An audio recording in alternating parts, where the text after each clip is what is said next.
So my journey with chronic illness started way before I initially thought it started, honestly. When I was 16, I was diagnosed with enthesitis-related arthritis, and then that diagnosis changed to rheumatoid arthritis when I turned 18 and started seeing an adult rheumatologist. But even as a kid, I would wake up at night with horrible, horrible pain in my legs. I would cry, and my mom would, come in and help me. And I had horrible, horrible bone pain that was all chalked up to growing pains. And it also didn't help that I have extremely flat feet.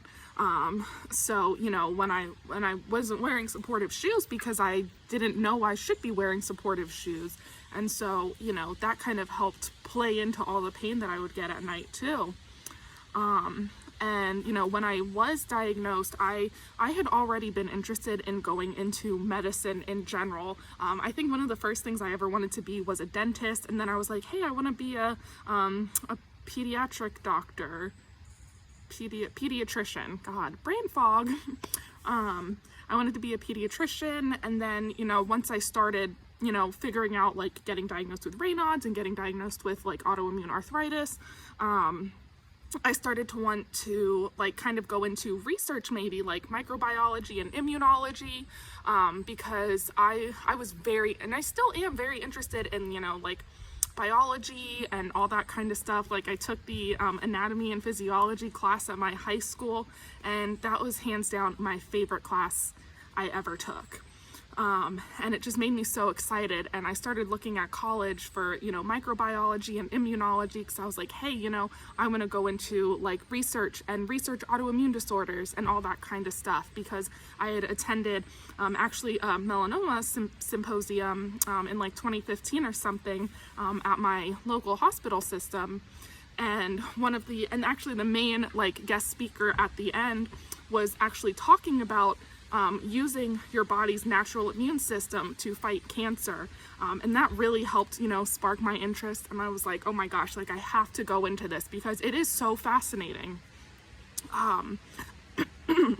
But as, the months passed by, I kind of started to realize that me practicing medicine wouldn't really be safe, because even if I'm not, working with patients one-on-one, I still have really bad tremors and my hands shake and all that kind of stuff. So working in a laboratory, I'm very clumsy because of my tremors. I would be making a mess, and when you're working with, all those chemicals and everything, it's just not safe. And I realized, like, going into medicine would be really, really hard for me. And, being diagnosed at a younger age, I knew that, I won't be able to work as long as most people. And I was like, okay, do I really want to spend 10 years in school and not get my career really started until my late 20s? Or do I want to just do something completely different? Because I have no idea if in the next 10 years, my RA is going to get worse, or I'm going to develop another autoimmune condition or something else, because, even with the pandemic right now, a lot of people are being disabled by COVID because of long COVID. They're developing POTS, developing gastroparesis. Some people are even developing RA because of COVID. And I already have RA. I already have gastroparesis. Like, I don't need that to get worse. And you never know what's going to happen, because I could even just get a cold and that could just trigger an immune response in my body. I have no idea. And so I didn't want to waste time in school. I was like, okay, you know what? I'm just gonna, get started right away.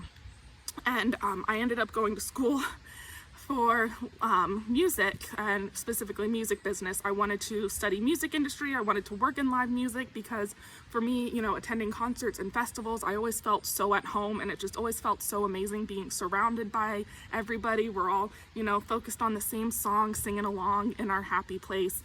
And, I really wanted to work in live music, and I was, working at a venue. I was helping with street marketing, all that kind of stuff, and social media marketing, and I loved it. But then the pandemic hit, and live music shut down, and I realized, hey, I am immunocompromised. It's really not safe for me to go out and do all these things in live music, especially with the pandemic, because I'm immunocompromised. And even with my illnesses and everything, I started, using mobility aids just to help me get around, help take weight off one leg if one leg hurts more than the other, that kind of thing. And mobility aids have actually made my life a lot easier. I was able to go to the zoo with my family in June, and I had my rollator, and it helped so much being able to just like sit at each exhibit and then, walk to the next one and sit back down. I would not have been able to do that without my rollator. And you can't really take a rollator to a general admission concert, can you? And, so I was kind of starting to realize, okay, if I want to work in the live music industry again, I don't know when it's going to be safe for me to do that. And honestly, live music is pretty inaccessible at times, especially venues. Venues oftentimes don't have ADA seating, or if they do, it's upstairs, or you have to be 21 plus to go in the seated area because it's the bar. So many accessibility issues. I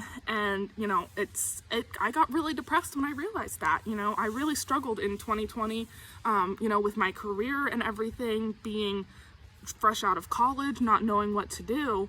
And it's because I started advocating for myself and, finding a community on social media that I realized I kind of did, get back to my original goal when I was in high school, and I wanted to go into autoimmune research and just immunology and all that kind of stuff because I wanted to help people like myself. And I realized just by advocating and sharing my experiences with chronic illness and rheumatoid arthritis and all that kind of stuff, I realized that I kind of am doing that because I've had people tell me that what I share online helps make them more confident using mobility aids, or it's helped them, bring up a certain subject with their doctor so that they can get pain management, so that they can, live more of their days with less pain. Just confidence and just not feeling alone. And it's helped my mental health so much. I know, not being alone, because I know here I am just sitting talking to my phone. My neighbors probably think I'm crazy, but I know that, you watching this are like, yeah, I feel connected and I don't feel alone anymore, because being someone with a chronic illness and, being younger, oftentimes people, they're like, oh, you poor thing. Or they're like, yeah, right, you're too young to have arthritis, that kind of thing. And it's just really nice having that validation and having that community around. And I'm so grateful that I'm able to help other people just by sharing the things that I do to make my daily life easier. And I'm just so grateful for all of you. And I did just hit 1,000 followers on Instagram, so that's exciting. Over on TikTok I'm around 5,600. But yeah, I'm just so excited that all of you are here, all of you are watching, that we've created a community together. I never thought that this is how my life would turn out. I never thought, some of the things that happened because of my chronic illness. When I first got diagnosed, I had no idea that it was going to change the course of my life forever in such a big way. And I'm just so grateful that I have the access to all the tools and other people and resources and all that kind of stuff. There's so many great organizations out there now, so many. So if you're struggling, I promise you, you are not alone. Even if you have a rare illness, you're not alone. You aren't, truly. And I'm just so grateful for all of you. So definitely make sure you follow, share, turn on the notification bell, to just see what I do and how I live my life with chronic illness.